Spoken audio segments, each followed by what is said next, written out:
Welcome back to Cheddar's News Wrap, friends. The first rollout of the coronavirus vaccine will likely reach nursing homes in the next few weeks. Then those facilities will begin the daunting task of making sure its vulnerable elderly population is vaccinated. I'm joined now by Dan Stockdale, CEO and licensed nursing home administrator at Swaylu in Omaha, Nebraska. Dan, welcome to the show. So much to jump in here. I want to start with logistics, of course. What's the first step here? Is your facility vaccinating patients on its own? Are you guys working with a pharmacy to get this done? What is the first step? Okay, yeah, so actually the coordination effort, we operated in 10 different states, and the coordination effort's pretty similar in all the states.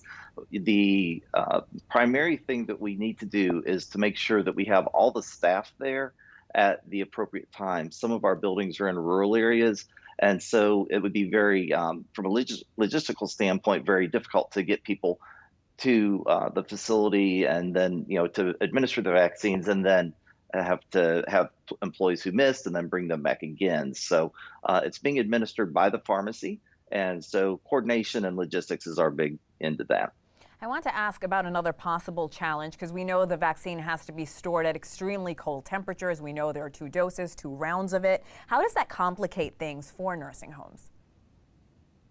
Oh, we were prepared actually to buy the deep freeze units and have those prepared. However, as of right now, HHS has made it to where the pharmacies actually have that equipment available so that the individual facilities do not have to purchase it on their own. So they will be bringing it to us at the appropriate temperature and administering it immediately. Planning ahead. I love that. You are dealing with a vulnerable population. They're living in close quarters. Will this be mandatory for the residents? What happens if they decide not to get vaccinated? So that's one of those areas that it can always be very touchy. And the residents, you cannot force them to take a vaccine. So it is going to be optional for the residents, just like a regular influenza shot. There are some states and even Australia came out earlier and said they were going to mandate it for all citizens. But within the U.S. there was a case, Jacobson versus Massachusetts, back in 1905, that went to the Supreme Court that said that cities and states could mandate certain populations to do it, but they can't do it on a widespread basis. So we're kind of in that area where if it's mandated by a governor, it could be forced, but I don't see that happening. I think you would see so much pushback from that. Sure. What are you hearing from residents? How comfortable are they when it comes to receiving this vaccine, Dan? I'm hearing actually a lot of positive and some mixed emotions on it as well. Some skepticism, obviously. Typically these things, the process for a vaccine, takes considerably longer. So the concerns I'm hearing are that, did they follow all the right steps? Is it actually going to be as effective as what the statistics are showing right now? So those are the types of things I'm hearing. What about from family members? Are they concerned? Yes, families are definitely concerned. And, a lot of people are under the impression that if a family member has had the vaccine, that then they'd be free to come in and visit their loved one in the nursing home. And there's a lot of confusion around the country about how that whole process plays out.